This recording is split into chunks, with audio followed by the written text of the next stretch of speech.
지금 몽골에서 믿기 힘든 일이 벌어지고 있습니다. 몽골 정부가 한국어 교육에 국가 예산을 투입하기로 결정했습니다. 단순한 선택 과목이 아닙니다. 초등학교와 중학교 정규 교육 과정에 한국어를 확대 도입하는 정책입니다. 그리고 이 결정에 대해 몽골 국민의 82%가 찬성했습니다. 영어도 아닙니다. 러시아어도 중국어도 아닙니다. 바로 한국어입니다. 처음엔 이 결정이 이해되지 않았습니다. 하지만 취재가 이어질수록 몽골 사회가 한국어를 왜 선택했는지 보이기 시작했습니다. 지금부터 몽골이 한국어를 선택한 그 진짜 이유를 하나씩 파헤쳐 보겠습니다. 대한민국 화이팅이라고 댓글로 남겨주세요. 여러분의 구독과 좋아요는 아주 큰 힘이 됩니다. 저는 올해 나이 42살 바야르수우 바트에르덴입니다. 몽골 국영방송 기자로 일한 지 15년이 넘었어요.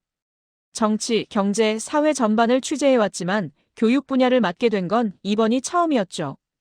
그것도 외국어 교육 정책이라니 솔직히 말하면 그다지 흥미로운 주제는 아니었습니다. 정부가 공교육 차원에서 한국어 교육을 확대한다는 발표가 나왔습니다. 단순한 방침이 아니라 실제 예산까지 편성된 정책이었죠.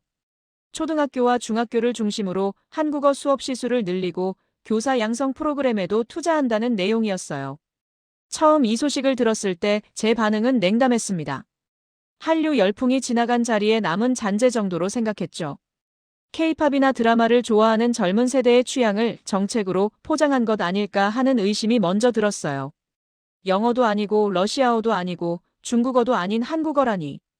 그것도 성인 대상이 아니라 아이들을 대상으로 한다는 게 이해되지 않았습니다. 취재 지시를 받고 교육부로 향했어요. 담당 공무원은 정책 배경을 설명했지만 제 귀에는 공허하게 들렸습니다. 문화 교류 증진, 미래 세대의 언어 역량 강화, 양국 관계의 심화 같은 표현들이 나열됐죠. 저는 속으로 생각했어요. 결국 외교적 수사에 불과한 거 아닌가? 정치적 판단이 교육 현장에 들어온 건 아닌가? 자료를 받아들고 사무실로 돌아와 살펴봤습니다. 예산 규모가 생각보다 컸어요. 일회성 지원이 아니라 최소 5년 이상 지속될 계획이었죠. 교사 연수 프로그램, 교재 개발, 온라인 학습 플랫폼 구축까지 세부 항목이 빼곡했습니다. 이 정도 규모라면 단순한 정치적 제스처로 보기엔 무리가 있었어요. 하지만 그렇다고 해서 납득이 되는 건 아니었죠. 며칠 뒤 여론조사 결과가 공개됐습니다. 한국어를 제2외국어로 채택하는 것에 대한 국민 의견을 조사한 거였어요. 결과는 82% 찬성이었습니다. 저는 그 숫자를 보고도 고개를 갸웃거렸어요. 여론조사라는 게 질문을 어떻게 구성하느냐에 따라 얼마든지 달라질 수 있으니까요. 게다가 응답자들이 정말 이 정책의 의미를 이해하고 답한 건지 의문이었습니다. 현장 취재가 필요했어요. 실제로 한국어 교육이 시작된 학교를 방문하기로 했죠. 울란바토르 외곽에 있는 한 초등학교였습니다. 이른 아침부터 카메라 장비를 챙겨 출발했어요. 차창 밖으로 익숙한 도시 풍경이 스쳐 지나갔죠. 낡은 건물들, 먼지 쌓인 도로, 여전히 발전 중인 도시의 모습. 학교에 도착했을 때 복도는 조용했습니다. 수업 시간이었으니까요. 교감 선생님이 나와 반갑게 맞아줬어요. 안내를 받아 3학년 교실로 향했죠. 문을 열자 아이들의 목소리가 들렸습니다. 안녕하세요. 감사합니다. 선생님, 저 잘했어요? 한국어였어요. 어린 목소리로 또박또박 발음하는 모습이 낯설게 느껴졌습니다. 교실 앞쪽에는 젊은 여교사가 서 있었어요. 칠판에는 한글 자모가 적혀 있었고 아이들은 노트에 무언가를 따라 쓰고 있었죠. 저는 교실 뒤편에 서서 지켜봤습니다. 카메라를 든 동료는 조용히 촬영을 시작했어요. 아이들은 처음엔 카메라를 의식했지만 곧 수업에 집중했죠. 선생님이 단어 카드를 들어 올렸습니다. 사과, 바나나, 우유. 아이들이 따라 읽었어요. 목소리는 천진했지만 발음은 서툴렀습니다. 수업은 40분 정도 이어졌어요. 그 시간 동안 저는 객관적인 관찰자로 남으려 애썼죠. 감정을 배제하고 사실만 기록하려 했습니다. 수업이 끝나고 쉬는 시간이 됐습니다. 아이들이 우르르 복도로 나갔죠. 저는 담임 선생님과 짧게 이야기를 나눴어요. 선생님은 한국에서 1년간 연수를 받고 돌아왔다고 했습니다. 한국어 교육이 아이들에게 좋은 기회가 될 거라고 믿는다는 말도 덧붙였죠. 저는 고개를 끄덕였지만 속으로는 회의적이었어요. 좋은 기회. 그게 정확히 무슨 의미인지 알 수 없었습니다. 영어를 배우면 세계와 소통할 수 있다는 건 분명해요. 러시아어나 중국어도 마찬가지죠. 하지만 한국어는요? 한반도 밖에서 한국어가 어떤 실질적 가치를 지니는지 납득할 수 없었습니다. 저는 다음 날은 중학교를 방문했어요. 이번엔 1학년 교실이었죠. 수업 내용은 초등학교보다 조금 더 복잡했습니다. 간단한 문장 만들기, 자기소개 연습 같은 거였어요. 학생들은 진지한 표정으로 참여했지만 제 눈에는 그저 하나의 과목일 뿐이었습니다. 수학, 과학, 역사와 다를 바 없는. 점심시간에 학생 몇 명과 이야기를 나눴어요. 왜 한국어를 배우느냐고 물었죠. 대답은 비슷했습니다. 재미있어서, 케이팝을 좋아해서, 드라마를 이해하고 싶어서. 저는 고개를 끄덕이며 들었지만 마음속으론 한숨이 나왔어요. 결국 오락 차원이구나. 일시적인 관심이 교육 정책으로 포장된 거구나. 사무실로 돌아와 촬영 영상을 확인했습니다. 아이들의 밝은 얼굴, 선생님의 열정적인 모습, 깨끗한 교실 환경. 화면 속 모든 것이 긍정적으로 보였어요. 하지만 저는 그 이면을 생각했습니다. 이 정책이 과연 몇 년이나 지속될까? 예산이 계속 투입될까? 아이들이 성장했을 때 한국어가 정말 필요할까? 동료 기자와 커피를 마시며 이야기를 나눴어요. 그는 이 정책에 대해 긍정적이었습니다. 다양한 외국어 교육은 나쁠 게 없다고 했죠. 저는 반박하지 않았지만 동의하지도 않았어요. 다양성과 실효성은 다른 문제니까요. 집으로 돌아가는 길에 라디오를 켰습니다. 뉴스에서 한국어 교육 정책을 다루고 있었어요. 전문가 인터뷰가 나왔죠. 긍정적인 평가였습니다. 미래 지향적 선택, 문화 교류의 확대, 청년 세대의 기회 증진. 듣기 좋은 말들이 이어졌어요. 저는 라디오를 껐습니다. 그리고 생각했죠. 모두가 긍정적으로 보는 이 정책을 왜 저만 의심하는 걸까? 혹시 제가 너무 냉소적인 건 아닐까? 하지만 기자로서 제 역할은 표면 너머를 보는 거였어요. 누구나 환영하는 정책이라고 해서 무조건 옳은 건 아니니까요. 며칠 뒤 교육부 장관 인터뷰가 잡혔습니다. 공식 일정이었지만 저는 개인적인 질문을 준비했어요. 왜 한국어인가? 왜 지금인가? 이 정책의 진짜 목적은 무엇인가? 장관은 친절하게 답변했습니다. 한국과의 경제 협력이 확대되고 있고 문화 교류도 깊어지고 있으며 미래 세대가 다양한 언어 능력을 갖추는 것이 국가 경쟁력이라고 했죠. 논리적인 설명이었어요.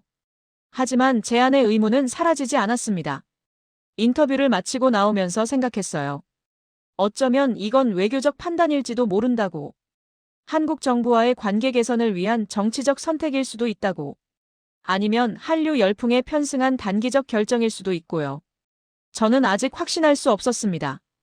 이 정책이 진심으로 아이들을 위한 건지 아니면 다른 목적이 숨어 있는 건지 82%의 찬성이 진짜 국민의 의지인지 아니면 분위기에 휩쓸린 결과인지 밤늦게 사무실에 혼자 남아 자료를 정리했어요. 취재 노트에는 질문만 가득했습니다. 왜 영어가 아닌가? 왜 성인이 아니라 아이들인가? 왜 국가 예산을 투입하는가? 이 선택이 옳은 방향인가? 답은 없었어요. 아직은. 취재는 계속됐습니다. 질문에 대한 답을 찾기 위해 더 많은 학교를 방문하기로 했어요. 오후엔 고등학교를 방문했어요. 1학년 교실이었죠. 학생들은 더 성숙했고 수업 내용도 깊어졌습니다. 문법, 독해, 작문까지 다뤘어요. 한 학생이 한국어로 짧은 글을 발표했습니다. 자기소개였어요. 이름, 나이, 가족 구성, 취미까지 유창하게 말했죠. 발음은 완벽하지 않았지만 의사 전달에는 문제가 없었습니다. 저는 놀랐어요. 고등학생이 외국어로 이 정도 문장을 구사한다는 게 쉬운 일이 아니니까요. 영어를 배운 기간과 비교하면 한국어는 훨씬 짧았을 텐데 수준이 비슷해 보였습니다. 수업이 끝나고 그 학생과 이야기를 나눴어요. 한국어를 언제부터 배웠냐고 물었죠. 초등학교 4학년 때부터라고 했습니다. 6년째였어요. 6년. 그 시간 동안 한국어는 그 학생에게 단순한 과목이 아니라 도구가 됐을 겁니다. 저는 물었어요. 한국어로 무엇을 하고 싶냐고요. 학생은 잠시 생각하더니 대답했습니다. 한국 회사에서 일하고 싶어요. 한국 회사. 구체적인 목표였어요. 저는 다시 물었죠. 왜 한국 회사냐고요. 학생은 말했습니다. 부모님이 한국 회사가 좋다고 하셨어요. 기회가 많다고요. 부모님이 말했다. 아이들과 학생들은 스스로 선택한 게 아니었습니다. 어른들이 정해준 방향을 따라가고 있었죠. 저녁에 사무실로 돌아왔어요. 하루 종일 찍은 영상을 확인했습니다. 교실마다 비슷한 풍경이었죠. 한국어 수업, 집중하는 학생들, 열심히 가르치는 선생님들. 그런데 이상했어요. 학생들은 왜 배우는지 명확히 설명하지 못했지만 배우고 있었습니다. 한국어는 그들에게 이미 당연한 일상이었습니다. 집으로 가는 길에 생각했어요. 아이들은 선택하지 않았다. 부모가 원했고 학교가 따랐고 정부가 지원했다. 위에서 아래로 흐르는 구조였죠. 그렇다면 부모 세대는 왜 한국어를 원한 걸까요? 왜 영어도 아니고 러시아어도 아니고 중국어도 아닌 한국어였을까요? 무엇을 보고 판단한 걸까요? 며칠 뒤 또 다른 학교를 방문했습니다. 이번엔 외곽 지역이었어요. 도심과 달리 시설이 낙후된 곳이었죠. 그런데 한국어 교실만큼은 깨끗했어요. 새 교재, 새 칠판, 새 의자. 수업을 지켜보다가 한 가지를 발견했습니다. 학생들이 한국어 단어를 몽골어보다 먼저 떠올릴 때가 있었어요. 선생님이 사물을 가리키면 한국어로 먼저 대답하는 거였죠. 그건 단순한 학습이 아니었어요. 언어가 사고체계 안으로 들어온 거였습니다. 외국어가 아니라 제2 언어처럼 자리 잡은 거죠. 저는 그 순간 깨달았어요. 이건 일시적 유행이 아니라는 걸요. 정치적 제스처도 아니었어요. 한류의 잔재는 더더욱 아니었죠. 이건 더 큰 판단에서 비롯된 선택이었습니다. 누군가 방향을 정했어요. 개인이 아니라 사회가, 학교가 아니라 국가가, 학생이 아니라 어른들이요. 그리고 그 방향은 지금 교실 안에서 현실이 되고 있었습니다. 왜일까요? 왜 몽골은 아이들에게 한국어를 가르치기로 했을까요? 무엇을 기대한 걸까요? 어떤 미래를 본 걸까요? 저는 아직 답을 찾지 못했어요. 하지만 한 가지는 확실해졌습니다. 이 선택은 가볍지 않다는 거요. 단순하지 않다는 거요. 그리고 개인 차원이 아니라 더 넓은 차원에서 이뤄진 판단이라는 거요. 퍼즐의 윤곽은 보이기 시작했습니다. 이건 아이들의 선택이 아니라 어른들의 결정이었다는 것. 그 결정이 이미 현실이 되고 있다는 것. 그렇다면 다음 질문은 명확했어요. 어른들은 왜 그런 결정을 내렸을까요? 부모 세대는 한국을 어떻게 보고 있을까요? 무엇을 믿고 있을까요? 저는 노트에 적었습니다. 다음 취재 대상, 부모들. 그들을 만나야 했어요. 그들의 목소리를 들어야 했습니다. 왜 자녀에게 한국어를 배우라고 했는지, 무엇을 기대하는지요. 창밖을 바라봤어요. 울란바토르의 밤은 고요했습니다. 도시의 불빛이 반짝였죠. 저 불빛 아래 수많은 가정이 있을 겁니다. 그리고 그 안에서 부모들은 자녀의 미래를 고민하고 있을 거예요. 그들이 선택한 건 한국어였어요. 영어도 아니고 러시아어도 아니고 중국어도 아니었죠. 왜 하필 한국어였을까요? 답은 그들에게 있었습니다. 저는 그날 오후 학원 건물 밖 작은 카페로 자리를 옮겼습니다. 수업이 끝나고 아이들을 데리러 온 부모 몇 명이 창가에 앉아 있었어요. 저는 커피를 주문하고 그들 가까이 자리를 잡았습니다. 취재 노트를 펼쳐놓고 조용히 귀를 기울였죠. 아이들이 한국어를 배운다는 건 이미 확인했습니다. 하지만 정작 궁금한 건 따로 있었어요. 왜 부모들은 이 선택을 했을까? 영어도 있고 러시아어도 있고 중국어도 있는데 왜 한국어였을까? 저는 그중 한 명에게 조심스럽게 말을 걸었습니다. 40 초반쯤 되어 보이는 남성이었어요. 이름은 바트자르갈이라고 했습니다. 저는 제 신분을 밝히고 몇 가지 질문을 했죠. 왜 한국어를 보내세요? 그는 잠시 생각하더니 답했습니다. 계산이 나오니까요. 저는 그 말에 조금 놀랐어요. 계산. 감정이나 동경이 아니라 계산이라는 단어를 쓴 거죠. 저는 더 물었습니다. 무슨 계산인지. 그는 천천히 설명했어요. 한국은 일자리가 보여요. 제 친구가 한국에서 3년 일했는데 돌아와서 집을 샀어요. 그 친구 말로는 한국어만 할 줄 알면 할 수 있는 일이 많대요. 그는 이어서 말했습니다. 영어를 배워도 어디서 쓸지 막연하다고. 중국어를 배워도 중국에 가서 뭘 할 수 있을지 명확하지 않다고. 하지만 한국어는 달랐다고 했어요. 몽골 사람들이 한국에서 일하고 돌아온 사례가 이미 수없이 많다고. 그 경험들이 쌓여서 이제는 예측이 가능하다는 거였죠. 영어는 꿈이고 한국어는 계획이에요. 저는 그 말을 듣고 노트에 적었습니다. 꿈과 계획. 그 차이가 핵심이었어요. 다음 날 저는 더 많은 부모들을 만났습니다. 학원 앞에서, 도서관에서, 공원에서 모두 비슷한 이야기를 했어요. 한국을 선택한 이유는 안전하기 때문이라고. 하지만 그 안전의 의미는 제가 생각했던 것과 달랐습니다. 한 어머니는 말했어요. 자기 조카가 한국에서 일하다가 다쳤는데 회사에서 치료비를 다 냈다고. 그리고 다 나을 때까지 기다려줬다고. 그게 안전이라고 했습니다.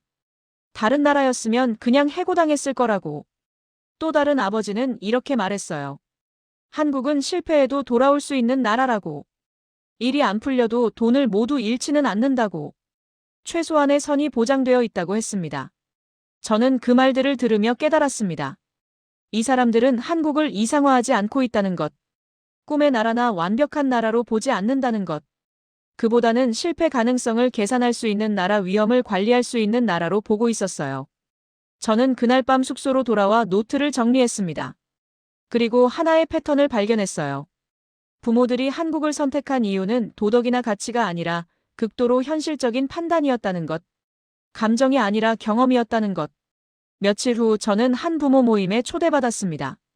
15명 정도의 부모들이 모여 있었어요. 모두 자녀를 한국어 학원에 보내고 있었습니다. 저는 그 자리에서 조용히 이야기를 들었어요. 한 아버지가 말했습니다. 자기는 러시아에서 일해본 적이 있다고. 그곳은 돈은 벌 수 있지만 언제 무슨 일이 생길지 모르는 곳이었다고 했어요. 규칙이 예측 불가능했다고.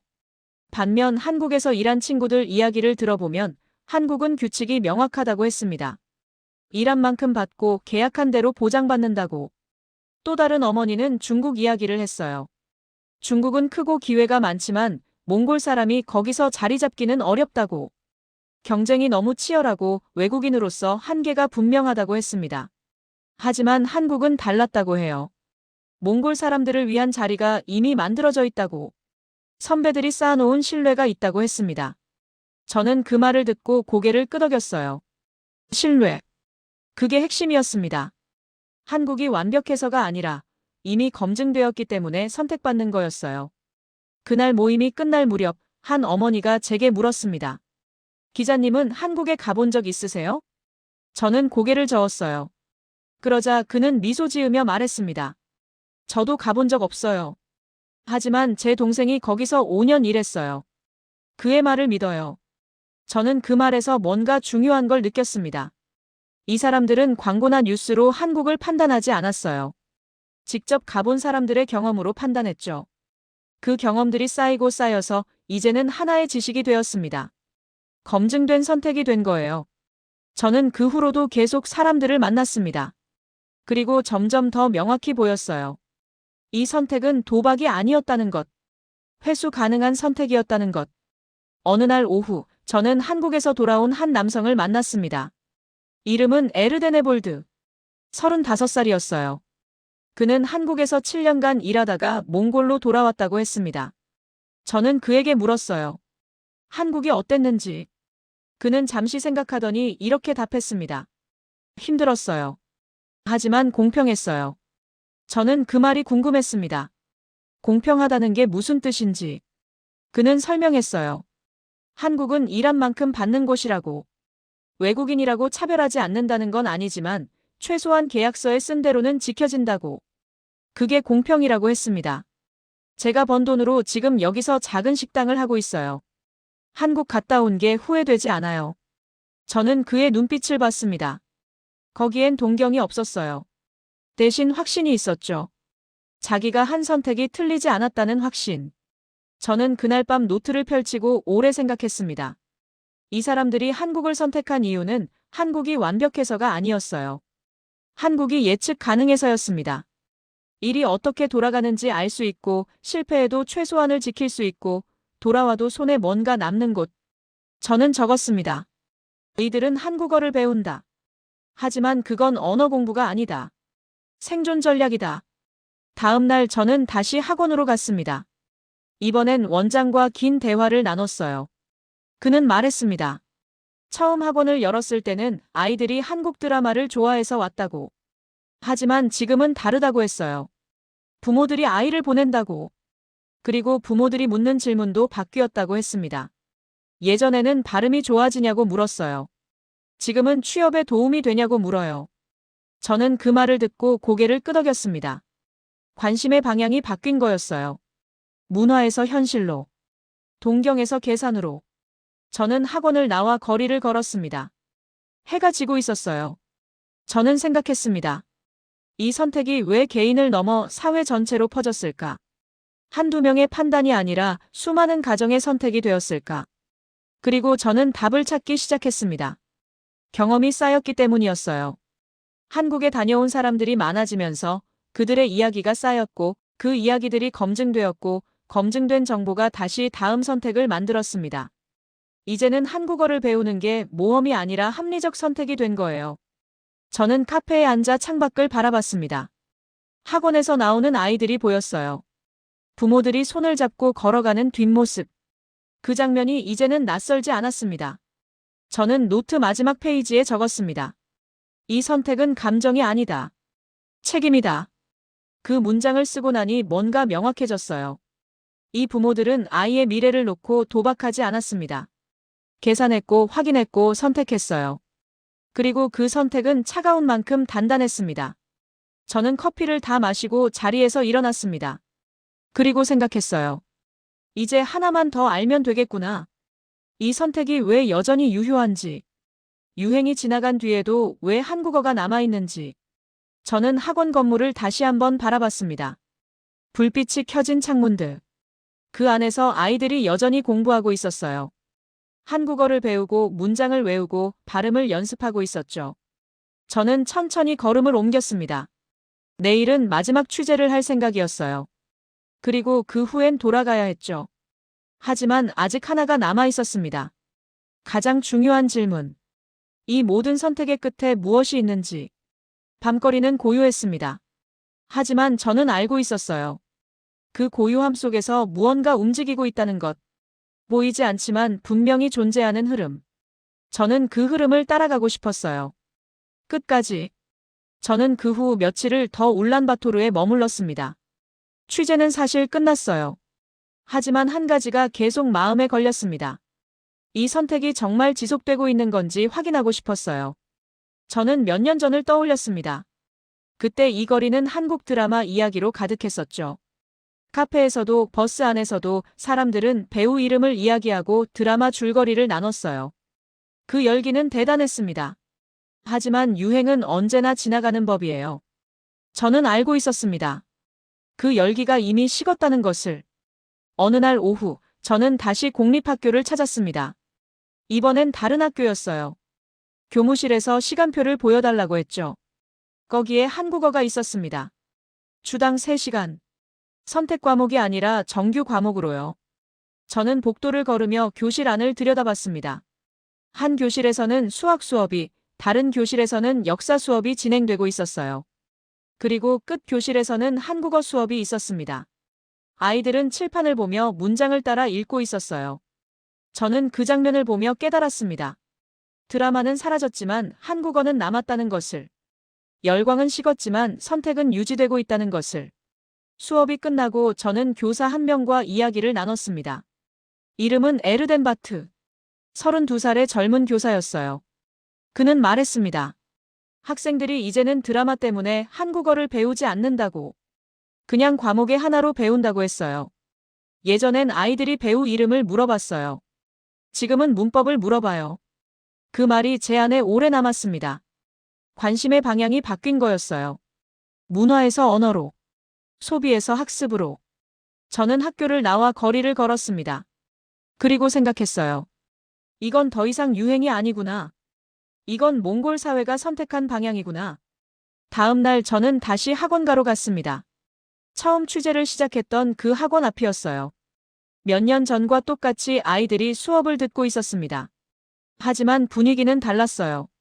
예전처럼 들뜬 느낌이 아니라 조용하고 차분했습니다. 저는 학원 원장을 다시 만났습니다. 그는 저를 기억하고 있었어요. 우리는 카페에 앉아 이야기를 나눴습니다. 요즘도 학생이 많나요? 제 질문에 그는 고개를 끄덕였습니다. 줄진 않았어요. 오히려 안정적이에요. 예전엔 드라마 보고 온 애들이 많았는데 지금은 부모가 보내는 경우가 더 많아요. 저는 그 말을 듣고 이해했습니다. 주체가 바뀐 거였어요. 아이의 선택에서 부모의 판단으로, 감정에서 계획으로. 그날 밤 저는 숙소에서 오랫동안 노트를 들여다봤습니다. 지난 며칠간 적어놓은 메모들, 만난 사람들, 들은 이야기들. 그 모든 게 하나로 이어지고 있었어요. 저는 깨달았습니다. 한국어가 남은 이유는 문화 때문이 아니었다는 것을. 드라마나 음악은 이미 한 차례 지나갔어요. 새로운 유행이 그 자리를 차지했죠. 하지만 한국어는 남았습니다. 왜냐하면 이건 소비가 아니라 준비였으니까요. 다음 날 아침, 저는 마지막으로 한 가정을 방문했습니다.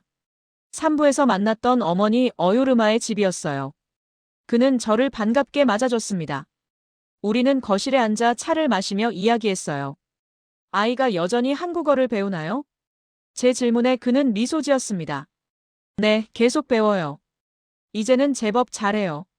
저는 물었습니다. 아이가 나중에 정말 한국에 갈 거냐고. 그는 잠시 생각하더니 답했어요. 모르겠어요. 한국에 갈 수도 있고 안 갈 수도 있죠. 하지만 그건 중요하지 않아요. 저는 고개를 갸우뚱했습니다. 중요하지 않다니. 그는 이어서 말했습니다. 중요한 건 아이가 선택할 수 있다는 거예요. 영어만 있으면 선택이 좁아요. 한국어가 있으면 하나가 더 생기는 거죠. 저는 그 말을 듣고 고개를 끄덕였습니다. 선택지. 그게 핵심이었어요. 저는 그 집을 나와 천천히 걸었습니다. 울란바토르의 거리는 여전히 평범했어요. 특별할 것 없는 일상이 흘러가고 있었죠. 하지만 저는 이제 알고 있었습니다. 그 일상 속에 얼마나 많은 선택과 판단이 담겨 있는지. 저는 멈춰서서 주위를 둘러봤습니다.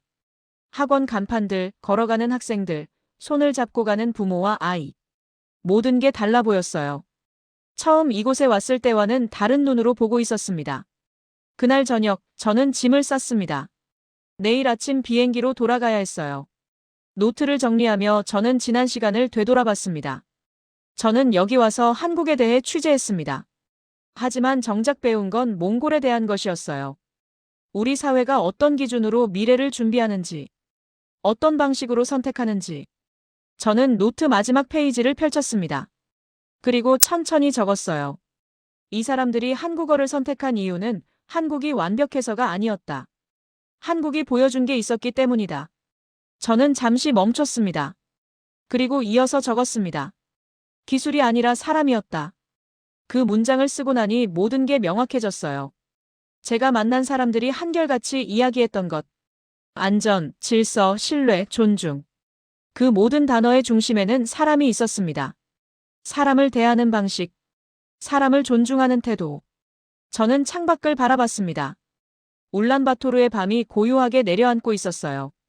저 밤 속 어딘가에서 아이들이 내일 수업을 준비하고 있을 겁니다. 부모들은 아이의 미래를 생각하고 있을 거예요. 다음 날 아침, 저는 공항으로 향했습니다. 차창 밖으로 익숙해진 거리가 지나갔어요. 저는 그 풍경을 조용히 바라봤습니다. 공항에 도착해 체크인을 마치고 저는 탑승 게이트로 걸어갔습니다. 걸으면서 생각했어요. 이 이야기를 어떻게 전해야 할까? 저는 답을 알고 있었습니다. 복잡하게 꾸밀 필요 없었어요. 그냥 본 대로, 느낀 대로 말하면 되었죠. 몽골 사람들은 한국어를 선택했습니다. 그건 유행이 아니었어요. 미래를 위한 판단이었죠. 그리고 그 판단의 근거는 기술이나 경제가 아니라 사람에 대한 신뢰였습니다. 비행기에 올랐습니다. 창가 자리에 앉아 안전벨트를 맸어요.